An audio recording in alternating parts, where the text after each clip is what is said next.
Lisa Fry, the Catholic unschooler, homeschooler, all around schooler. Hello, everyone. Yep, I'm sitting here doing my paperwork and trying to stimulate myself in a positive way. Anything that will help me feel better at doing these tasks, because I keep doing surveys on people, and I'm going to ask you, do you like getting paperwork together? You know, like when it comes time to do taxes, or maybe you have to get some kind of assistance and you need to, this is why I want to be free from all of that. I mean, taxes, you can't help it, but so anytime you have to get paperwork, you have to get proof of things, that really drives me insane, right? I don't like it. And so far, all the people I've ever asked don't like it. I have exciting news that in a couple of days, this week at some point, the tree guy, I've been saying this now, the tree guy is coming to the property in Grafton, New Hampshire, where the Airbnb is going to be, so that you can come and visit. That's right. And what else? Yes, they're going to knock down the trees, but first I have to go meet him there. That's the thing. I have to go there, and he wants to go over it one last time. You know, he's taken down like 43 or 44 trees. So before he does that, he wants to make sure that, yes, we're on the same page.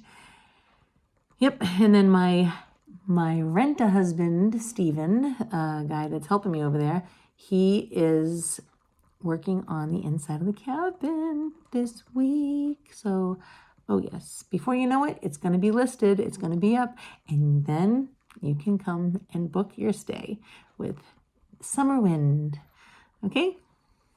This is what I mean, guys, when you're going through something, run towards God. Even if you feel like you're in the wrong, run towards. Don't run away. Even though you are maybe even in mortal sin, where you're separated from God, run.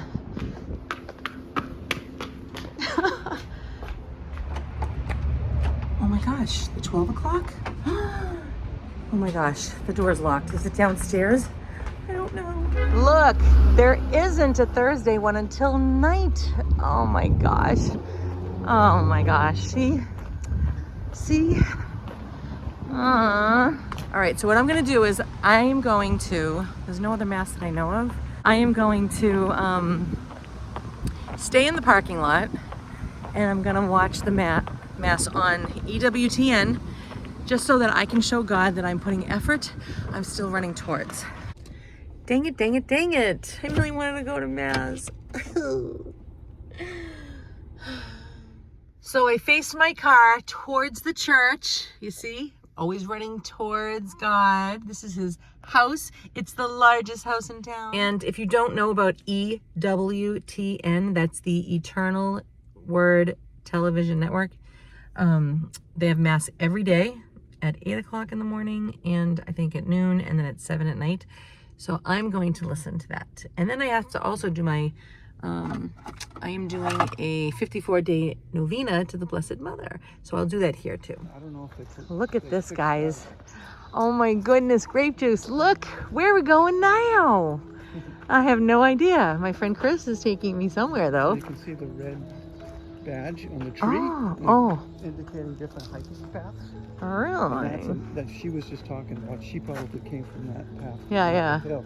And it's really nice. Wow, Rachel will love this. She loves hiking all by herself. That goes so many paths there. Wow. But it's a lot of different views you get. Acorns you step on. Nice. The stories.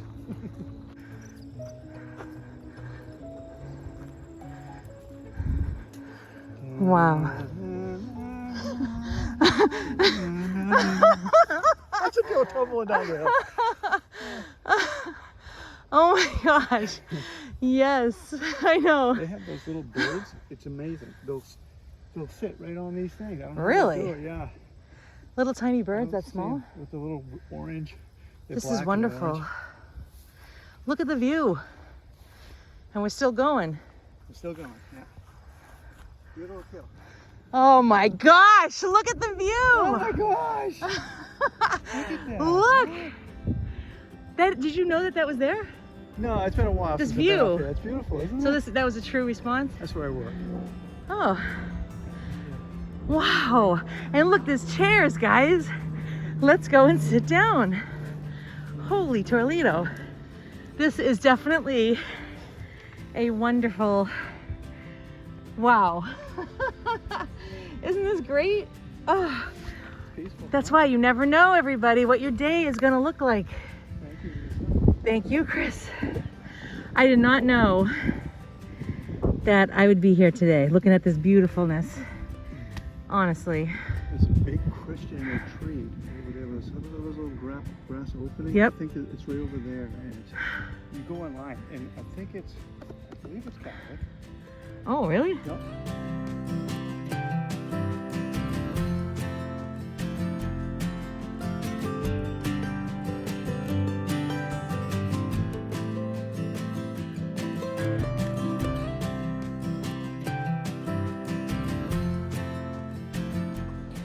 Hello everyone, Lisa Fry, the Catholic unschooler, homeschooler, all around schooler. You know, I was just thinking, I'm listening to, I think his name is R.C. Blakes. He's a Protestant minister who is so amazing at giving women advice about themselves and what they should be looking for if you're looking for a husband. Anyway, he's talking about pursuing, right? So when a man pursues a woman, he's pursuing what's in here, between your ears. As soon as he was saying like what he should pursue, what came to my mind was, so when my late husband pursued me, I was thinking about how he always came towards me, always. So he used to be in a band, and whenever I go listen to them practice, he'd always stand next to me. He'd always talk to me. He'd stand like super close, and he'd always want me to make him laugh because it was something I used to do to make him laugh. And then one day I was walking the beach after a whole year went by and the band broke up and I never saw him. He pulled up in his car, again, approaching me, and he asked me for my phone number. And he said, let's go out sometime for dinner. So again, he moved towards me. Or as you know, he would chase me on the beach. Again, moving towards. He would, if I was going to college at night, he would drive his car. He lived down the road. I could have just drove to his house, but no, he drove towards me and he parked his car and waited for me in the garage. So to follow me, right, back to his house. He didn't have to do that. So again, moving towards, pursuing, okay? Just always, coming to my work, thinking, this is way before we were even talking personally. It was just kind of like at the practice place for the band. He would come to my job. You know, he knew where I worked through mutual friends and everything. And he knew he'd come there and wait for me. He'd always miss me because he'd probably show up at like say 5, but I got out at 4:30. Again, he pursued. He was stalking me, okay? It was a great kind of stalking though. And so always moving towards. I went to New Hampshire. This was after I got married, to see a friend. And we were there for probably a week, me and the kids. And I'm at the lake and I ask my friend a question, and who answers? He's sitting behind me on the picnic bench, and he answers the question. And I was like, what? He came towards us, okay? And I was like, oh my gosh, Daddy's here. You know, always moving towards. I went on a dance floor once thinking nobody's gonna go dance with me. All right, I'm gonna go dancing anyway by myself. I dropped him off at his place that he wanted to go to, and I get on the dance floor and I'm dancing, and I literally made a spin around the dance floor. And you know what happened? Who did I see standing there looking at me? Yes, him. He approached me. He was pursuing me, coming towards, coming after. Okay? So, and we as women, we pursue the man, right? By receiving when they do that, right? We welcome, we invite, right? Yes, with a smile, not aggression, right? Gentle smiles, you know, the invitation with your face, you know, come, you know, go out. So just wanted to give you guys a little hope and instruction. It's very important. Okay? This is exciting. And keep your eyes on the kingdom in the meantime. Sing holy songs to God. Go to mass, go to confession. Just keep on doing good and keep praising him in the meantime. Okay?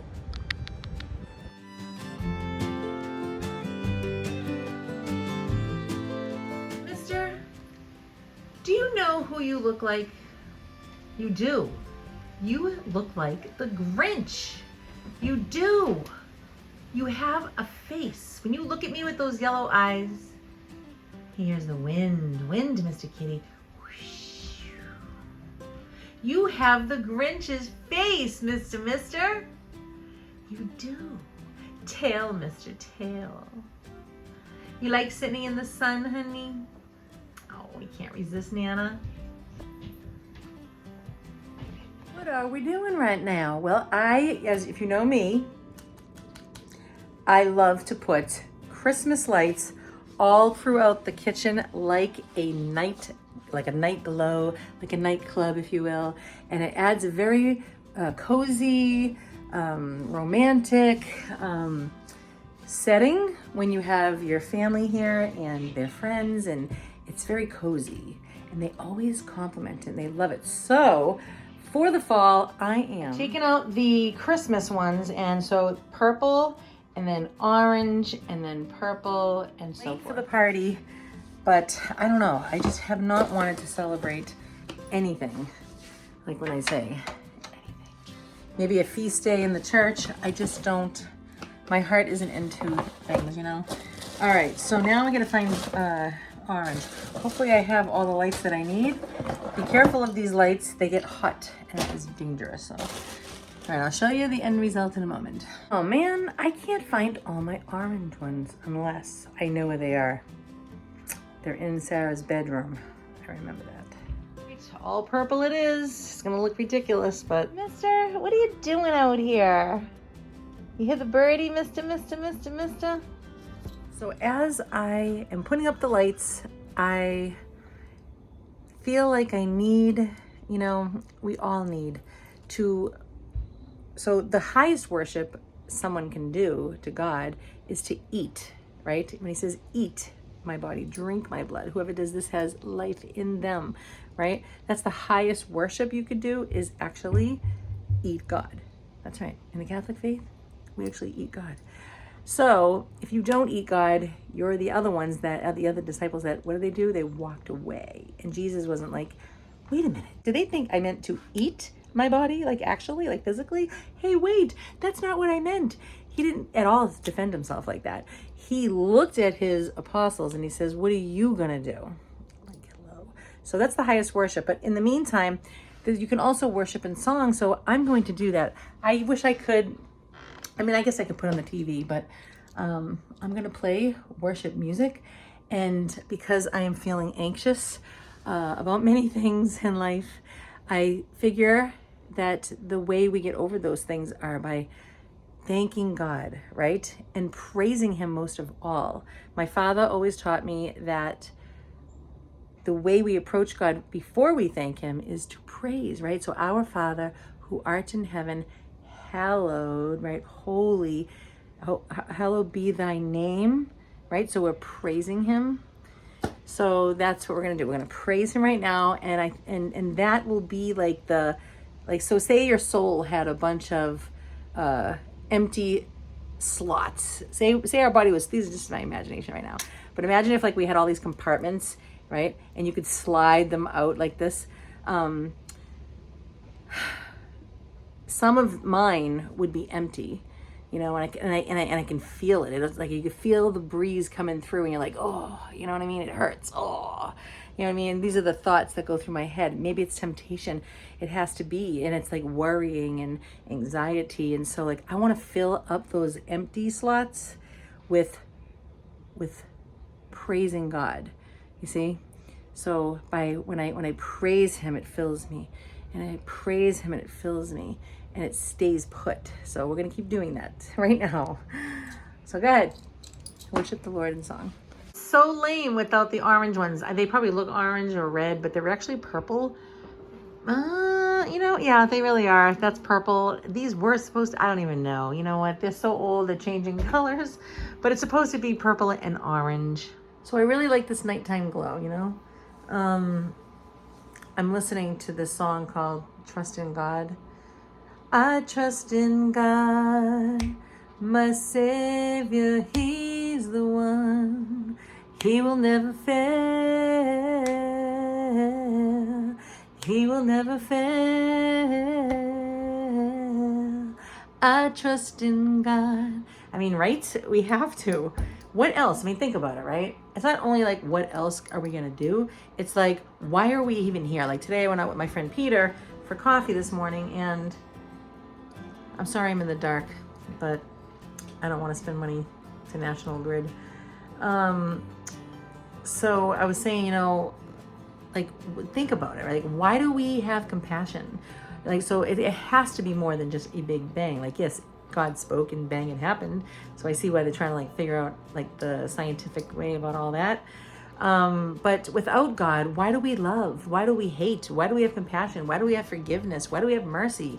You know, why do we cry when there's a hurricane somewhere, you know, like in Florida or North Carolina and such? But like, you know, like today I saw a video of this tornado coming down this highway, and these poor people, there was a whole bunch of people in the car, and the men were calling out in Jesus' name, and they're screaming his name. And I just could not stop crying. And so I took the phone, because God is in all time, and I placed it on the Sacred Heart of Jesus. And that is so sad. Like, if we were just from a big bang and evolution and all that, why would I care? Do you know what I mean? It wouldn't make any sense. So to know that, you know, there is a creator, and that there is a plan, and that while we're waiting for this plan to constantly unfold in our life, you know, we just get impatient and we want it now. But if we do that, then, you know, God's perfect timing, you know, I don't know what's happening in the meantime. You know what I mean? So yeah, we just have to wait and wait and wait and wait, but it's okay, because that's what God wants, you know? So in the meantime, we fill up those slots with the praise of Jesus. Yes. He will never fail. I trust in God. Mother, Yes. look, watch the house. Okay. Oh my gosh. This is terrifying, everybody. Oh, wow. Look at that house, huh? Holy Torlito. Is that the one that we saw for Christmas? No. Oh my gosh. Look at that.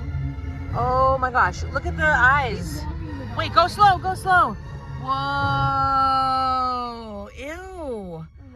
Oh, wow. Dude, do you see what's on top of their house? Forget about it. What's on top of the house? A big demon. Gargoyle looking thing. Oh my gosh. Yes. No, thank you. Wow!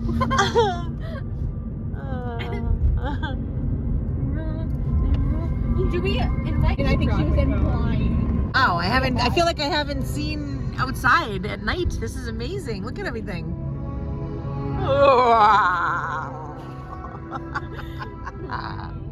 Isn't this fun?